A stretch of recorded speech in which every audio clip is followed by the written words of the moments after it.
Run It Back Nation, do you want to get $200 in free bets from DraftKings? Yes, you do. Click the link in the description, bet $5 on any game, and if your team wins, you get $200 in free bets only from DraftKings, only from using the link in the description. Hit the like button on this video. The like button shoots me to the moon, and flood the comments. If you don't have anything to say, just put your favorite emoji. It doesn't matter. It's all for the algo. Run it back, Philly. No frauds, no fanboys, no intros. I made a video that said the Sixers have a big three, and I feel like Tyrese Maxey should be not a sidekick. I feel like Tyrese Maxey should be a main option on this team, and I think I would hope that it's Doc Rivers. So take this with a grain of salt, but I would hope that Doc Rivers plans on staggering them and being able to use Tyrese Maxey as a main feature on the floor when he's out there without James. I think he will. Yeah, a lot of people, are replying to me with that, saying like, he's not ready yet, and we overrate Tyrese Maxey, things like that. But I think the only thing left for him to add to his game, based on last season, is the confidence and that like I'm the man attitude. I'm a feature player. I'm not running around looking. Hey, who can I get the ball to? I did hear Doc in that televised practice, though. He did say to James, the only guys I want to go get it are you and Joel. And I was like, kind of want Tyrese to be that guy too. So what do you guys think, man? What is your prediction for Doc Rivers and the handling of Tyrese Maxey this season? Because I think Tyrese himself right now is like, I'm unstoppable. And the way he came out in that the first 10 seconds of that preseason game was like, I'm here. I can shoot deep threes. I can shoot the mid-range. I can get to the rim and finish. I can do everything. He's unbelievable. He's looking like a complete player. But, yeah, what do you guys think? I think he's going to take another step. And I think Doc Rivers is going to allow him to. I would be very surprised to see Tyrese not progress in the points per game category. Like, I'm not expecting him to hit the same type of percentage clip from three, but I think he's going to shoot more. I think he's going to be more aggressive. He looked stronger. He looked like he put on some weight, some muscle, which was huge. That's a really big thing for young guys entering the league and doing, 1, 2, 3 seasons in a league. That's a big thing to look for.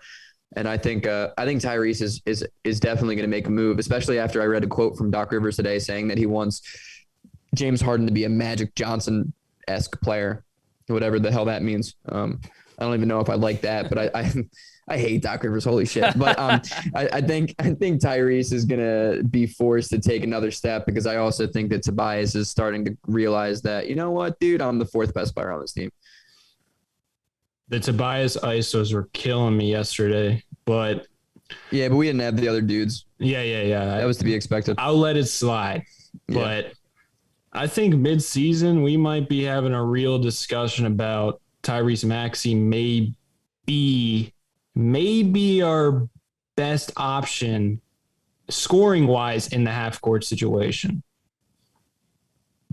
That's tough, though, because that was like the big knock on Tyrese last year was the fact that he's not a half-court guy. He's more of like a, blow-by burst type of dude. And with James Harden, it works in the half-court, but like, I don't know, man.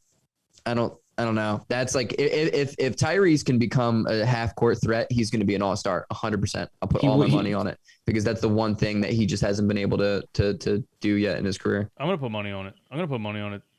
This season. Is that 3 all-stars then? Are the Sixers going to have 3 all-stars?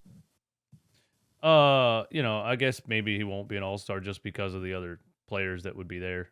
It's hard to get 3 all-stars. It's hard to get the votes for 3 all-stars. But all-star level player, definitely.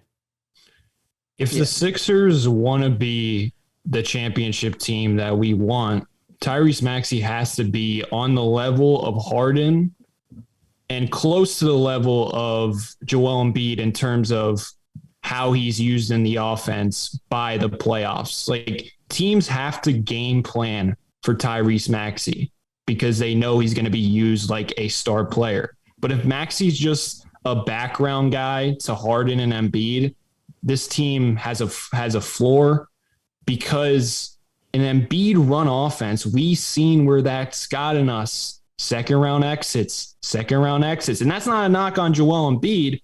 We're just saying our team needs another guy who can take it off the dribble and take pressure off of Embiid. So they got to, react to Tyrese more because he puts so much pressure on the defense with the way he gets downhill.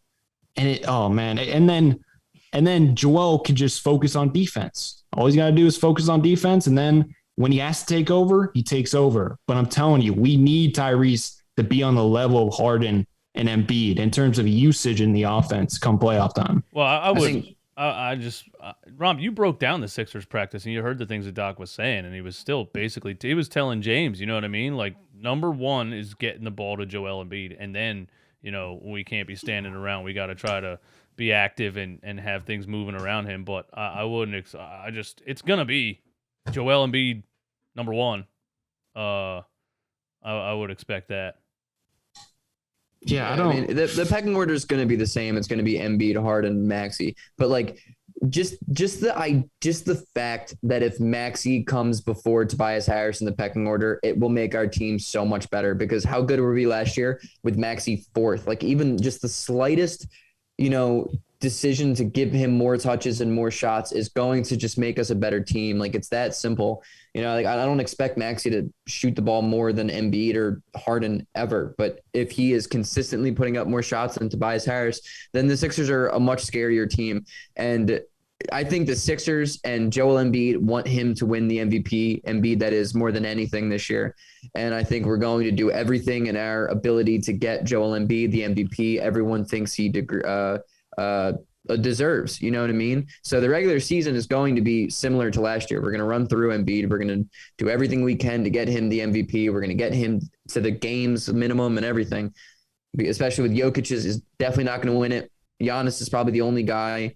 Giannis and Luka are the only dudes he's going to worry about. And I just think the narrative, the way it's been, it's really shifting for Embiid, and he really wants that. What if Jokic wins it 3 years in a row? What's up? What if Jokic wins it 3 years in a row? What if his VORP is just off the charts again? I'll delete my channel. I've basically already deleted mine. I will start to re-upload and then delete my channel. But I don't want that type of offense. Like, they were running the 4-out, 1-in offense all practice, and yeah, you can do that over the course of the game, but I don't think that should be our go-to play. Like, I like how the offense ran yesterday in the preseason. It was literally Paul Reed and Montrezl Harrell. All their role was screen and roll. Yeah. That's what Joel Embiid's role should be. I know people are thinking, oh, that's going to take away his points. No, it won't. He's going to score easier. He's going to have less usage. He's going to be healthier because of that. Yeah, and that should be his role. I'm telling you, our offense would be so much better if we just ran. If Joel was just a prototypical center. Well, I know it sounds stupid, but that's my opinion. That is a thing that they've worked in towards, once James Harden got here. That's one thing that they tried to work in as quick as they could. Those guys learning how to run the pick and roll together. So you're saying that you feel like that should be more of the game and less post ups. Yeah, because you saw in the practice how stagnant it got when that happened, and James Harden was even saying, like, dude, we got to just run pick and rolls because they know what's coming. And yeah, you can get movement, and they weren't moving the right way, but still, it's easy to stop when you're just looking at Embiid and you're trying to get him the ball. But when you just run constant pick and rolls with James Harden and Tyrese Maxey, I mean, things are going to open up. You're going to get 3-pointers, and then you got Joel Embiid, 200 plus pounds or how big he is, crashing the offensive glass. You can get easy buckets from that. We saw that from Montrezl Harrell. We saw that from Paul Reed yesterday. That's what I think Joel needs to work on, because he's so used to being Superman. But the way this roster is built now, he does not have to be Superman until the playoffs. In the playoffs, he can go superhuman mode whenever. But for the regular season, I just want him to chill. Yeah, me too. Just run pick and rolls. I'm more. I don't think I care about an MVP anymore, and I don't think. Maybe Joel still cares about it because when you retire, you want to be able to say I was a 10-time All-Star and I had 3 MVPs and 2 scoring titles or whatever.